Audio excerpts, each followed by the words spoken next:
بلکہ اللہ کے نبی صلی اللہ علیہ وسلم اپنے زمانے اقدس میں یوں ارشاد فرمایا کرتے کہ میں اور قیامت اس طرح سے ہیں، یعنی اتنا قریب ہیں جیسے انگلیاں۔ 1400 سال پہلے کے عرصے کو حضور نے قریب فرمایا، تو اب تو ہم بالکل ہی قریب آئے ہیں، اس طور پر کہ قیامت ہمارے سر پر ہے۔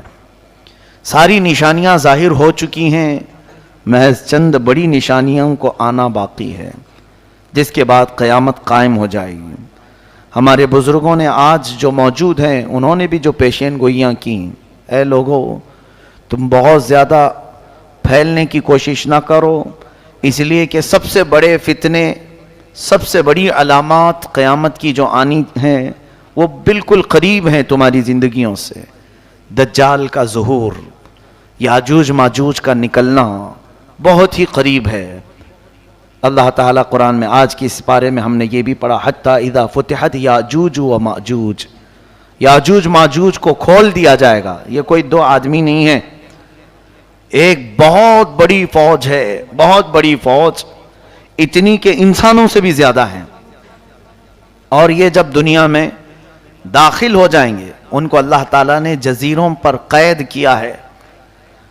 سد سکندری قرآن پاک میں اس کا بھی ذکر آیا ہے، کل 16ویں پارے میں ہم نے پڑھا تھا۔ حضرت ذوالقرنین ایک بزرگ ہیں جن کا تذکرہ آیا ہے، سکندر ذوالقرنین، اللہ نے ان کو پوری دنیا کی بادشاہت عطا فرمائی تھی، تو ان کو اللہ تعالیٰ نے حکم دیا تھا کہ یہ یاجوج ماجوج اس زمانے میں بہت فساد مچاتے تھے کہ ان کو قید کر دو کہیں پر۔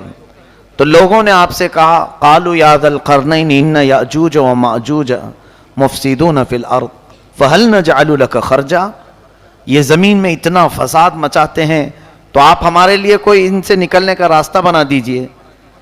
تو انہوں نے ایک دیوار بنائی تھی جس کا ذکر قرآن پاک میں ہے۔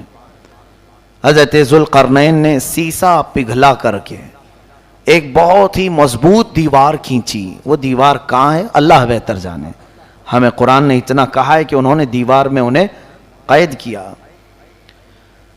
اور آتونی زبر الحدید حتی اذا ساوا بین الصدفین وقال انفخوا حتی اذا جعلہ نارا قال آتونی افرغ علیہ قطرا، یہ ذکر جو ہے ان کے دیوار بنانے کا ہے۔ پہلے اس سیسے کو پگھلایا گیا، آگ بنی، پھر اس کو مضبوط کیا گیا، پھر دیوار تعمیر ہوئی۔ اب وہ یاجوج ماجوج کی جو فوج ہے انہیں قید کر دیا گیا۔ حدیث پاک میں ہے وہ روزانہ دیوار کو توڑنے کی کوشش کرتے رہتے ہیں، پوری رات بھر دیوار کو چاٹتے ہیں یہاں تک کہ وہ تھوڑی باقی رہ جاتی ہے۔ تو تھوڑی باقی رہتی ہے، صبح کے وقت وہ تھک جاتے ہیں اور کہتے ہیں چلو باقی کا کل کر لیں گے، یہ کل نکل جائے گی۔ وہ جیسے ہی واپس آتے ہیں اللہ تعالیٰ اس دیوار کو جیسی تھی ویسی بنا دیتا ہے، روز کا معمول ان کا ہے۔ اور پھر فرمایا گیا کہ اخیر میں وہ یہ کہیں گے، پوری دیوار کو چاٹتے چاٹتے یا توڑتے توڑتے قریب کو پہنچ جائیں گے، تب وہ یوں کہیں گے انشاءاللہ کل تو ختم ہو ہی جائے گی، اللہ نے چاہا تو وہ جس دن وہ کہیں گے تو پھر وہ دیوار ٹوٹ جائے گی، انشاءاللہ کا استعمال کریں گے۔ اس کے بعد دیوار جب ٹوٹے گی تو وہ پوری فوج داخل ہوگی پوری دنیا میں، اور وہ اتنا فساد مچائیں گے کہ ہر چیز کو کھائیں گے، ہر چیز کو، یعنی ان کے لیے کوئی کھانے کی چیزیں مخصوص نہیں، پوری کھیتیاں چر جائیں گے، پورے مویشی جانور چبا جائیں گے، استعمال کرنے والی چیزیں کھا جائیں گے، لکڑیاں کھا جائیں گے، کوئی چیز باقی نہیں چھوڑیں گے، سب چیزیں کھائیں گے۔ وہ ایک بہت بڑا فتنہ ہوگا قیامت سے پہلے، پھر اللہ تبارک و تعالیٰ انہیں ہلاک فرمائے گا۔ دجال کا ظاہر ہونا بہت ہی قریب ہے۔ دجال، کانا دجال جس کو کہتے ہیں، اس کی ایک آنکھ ہوگی، اس کی پیشانی پر کاف رے لکھا ہوگا، وہ صرف اہل ایمان دیکھیں گے، جن کے اندر ایمان ہے انہیں نظر آ جائے گا اس کی پیشانی پر کیا لکھا ہے، کافر لکھا ہوا ہے، اور جو منافق ہیں وہ اسے نہیں پہچان پائیں گے۔ وہ بڑی طاقتیں لے کر کے آئے گا اور لوگوں کو بہت بڑی آزمائش میں ڈالا جائے گا، اس طور پر کہ وہ لوگوں کو دکھائے گا پانی برسا کر کے، زمین سے سبزے اگا کر کے، جو مانگو وہ اسی وقت حاضر کر کے دکھا دے گا، سونا چاہیے وہ حاضر ہے، چاندی چاہیے وہ حاضر ہے. تو لوگوں سے وہ کہے گا کہ میں تمہارا خدا ہوں جس کی تم عبادت کرتے تھے، میں اتر پڑا ہوں. تو جو اسے مان لے گا تو وہ کافر و مرتد ہو جائے گا، اور جو نہیں مانے گا اسے وہ سخت سزائیں دے گا، یہاں تک کہ تیل کو گرمائے گا اور مومنوں کو اس میں ڈالے گا کھولتے ہوئے تیل میں. یا پھر کوئی مومن اس کو نہ مانے تو اس کی دونوں ٹانگ پکڑ کر چیر دے گا، ہلاک کرے گا. اس طرح سے سخت اذیتیں دے گا ایمان والوں کو. لیکن اللہ جس کے ایمان کی حفاظت کرے وہ دجال کے فتنوں سے محفوظ رہے گا. حضور اکرم صلی اللہ علیہ وسلم دعا کیا کرتے تھے، نعوذ بک من فتنة المسیح الدجال، اے مولا ہم تیری پناہ مانگتے ہیں مسیح الدجال سے، یہ کانا جو دجال آئے گا. تو اے لوگوں آپ بھی دعا میں مشغول رہیں، اس لیے کہ وہ زمانہ نہایت قریب. مجھے تو نظر آتا ہے کہ جو علامتیں دجال کے ظاہر ہونے کی بتائی گئی تھیں وہ سب آ گئی دنیا میں. جھوٹ کو سچ کر کے دکھانا عام ہو جائے گا، ہر جھوٹی چیز. یہ دجال کی ذریت، یہ پوری میڈیا جو آج دنیا میں ہے، یہ دجال کے آنے کی راہ ہموار کر رہے ہیں. اور دجال کیا ہوگا؟ یہودی اس کو مسیحا سمجھتے ہیں، یہودی اس کو اپنا مسیحا مانتے ہیں کہ وہ ہم سب کو پوری دنیا میں عزت دینے والا آئے گا. تو دجال کے آنے کے لیے یہودی پوری فیلڈ ہموار کر رہے ہیں. جگہ جگہ جو تمام چیزوں کا قبضہ، پورے سونے پر ان کا قبضہ ہے آج، جیولری، گولڈ، اتنے تعداد میں یہ جمع کرتے جا رہے ہیں کیونکہ یہ دجال کی کام آنے کے لیے.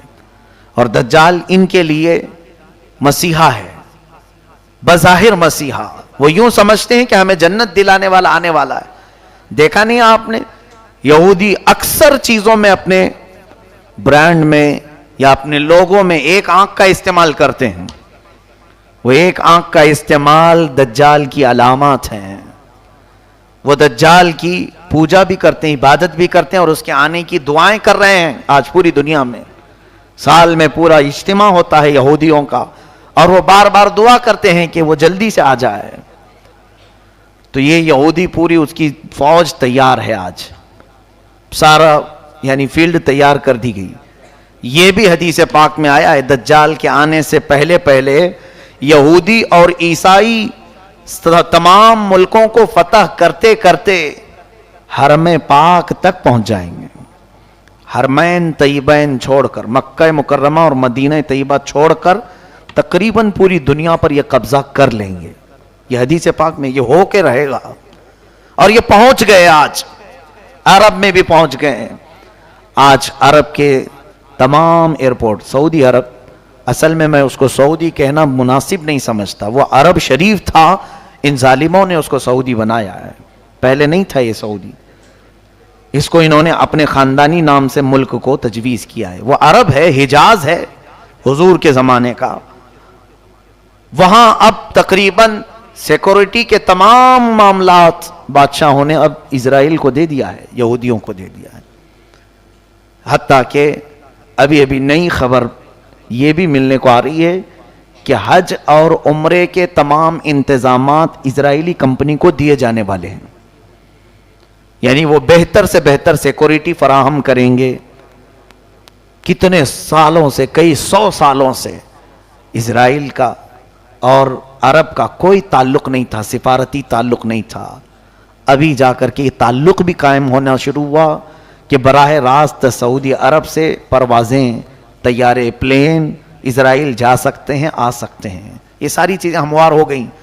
ان کی تمام دوستی کھل کر کے آ گئی اب. یعنی یہ یہود کو عرب میں داخل کرنے کے تمام راستے پیدا کر چکے ہیں. کیا یہ علامات نہیں؟ حضور صلی اللہ علیہ وسلم کی حدیثیں پڑھو، دجال کے آنے کی اور کیا علامات ہیں. فرمایا عرب جب کثرت سے گناہ میں مبتلا ہو جائیں گے، کثرت الخبث، یعنی خباثت عام ہو جائے گی. اسی کی تو ایک کڑی ہے کہ اب عرب میں بیچ بننے جا رہے ہیں، سینما تھیٹر کھلنے جا رہے ہیں، جوے کے اڈے اوپن ہو رہے ہیں. یہ میرے آقا نے فرما دیا تھا عرب جو ہے خباثت میں مشغول ہو جائیں گے، علل اعلان برائیوں. پہلے سے تو تھی ان کے اندر لیکن اب کھل کر کے. یہ دجال کے آنے کی بڑی بڑی علامتیں ہیں. دریائے تبری جس کے متعلق یہ فرمایا گیا اس کا پانی سوکھ جائے گا تب دجال آ جائے گا. ابھی ہم نے رپورٹ میں دیکھا ہے کہ 2 یا 2.5 فٹ پانی اس میں بچ گیا ہے دریائے تبری میں. یہ تمام چیزیں اتنی قریب ہیں اور میرا مولا فرماتا ہے اقترب للناس حسابهم وهم فی غفلۃ. بہت ہی قریب آ گیا ہے لوگوں کے حساب کا وقت جبکہ یہ غفلت میں پڑے ہوئے ہیں. ایسا لگتا ہے کہ کچھ حساب دینا ہی نہیں ہے. قیامت کے آنے کے آثار تمہارے لیے سب چیزیں جو میرے آقا نے فرمایا سب کھل کر کے آنے لگی.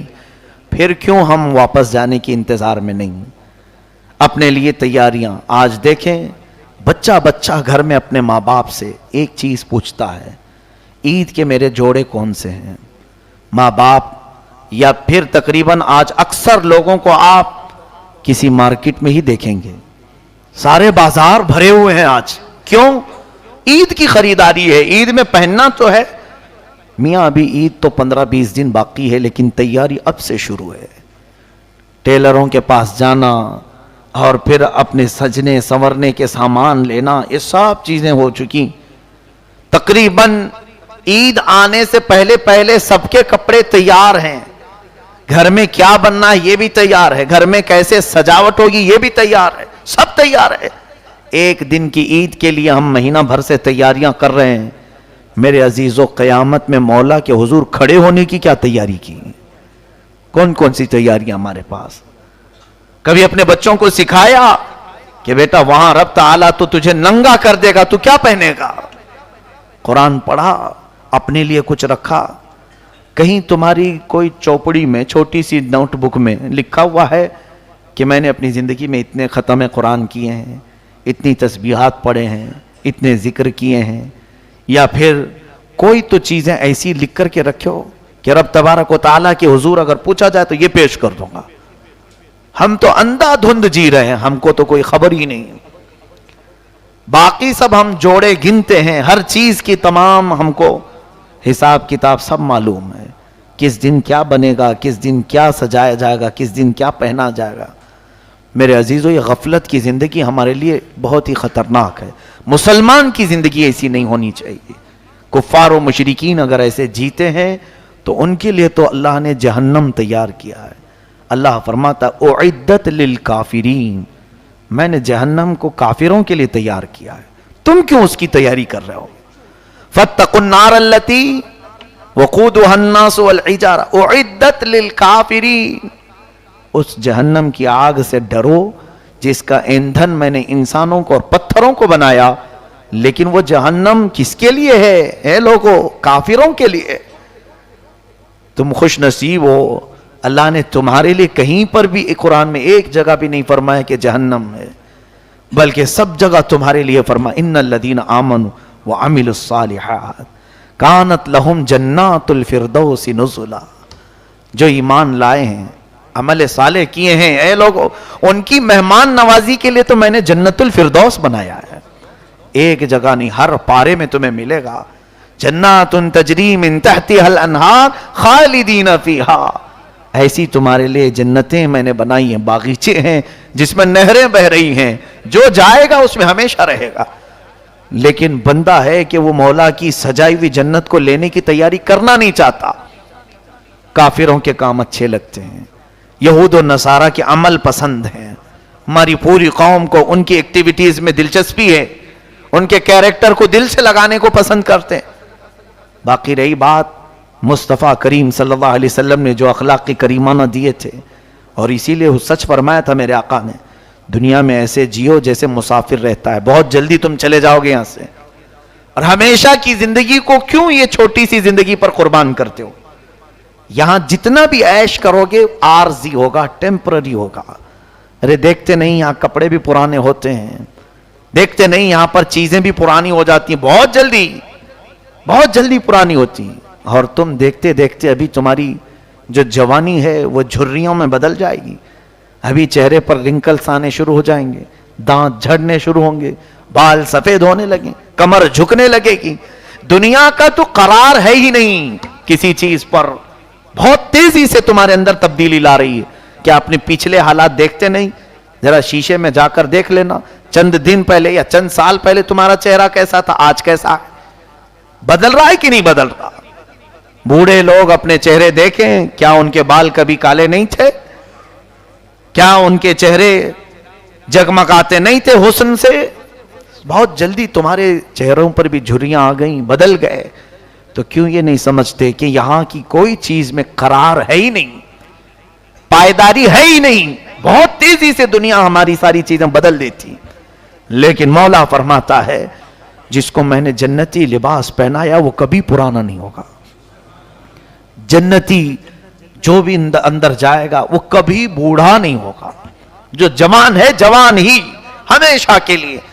وہ پائیداری ہے، اس کے اندر استقرار ہے، قرار ہے. ان تمام چیزوں کو چھوڑ کر بندہ اپنی غفلت میں جی رہا ہے. اسے مختصر سا عیش چاہیے. خیر، اللہ ہمیں دنیا کی مکاریوں اور عیاریوں سے بچائے.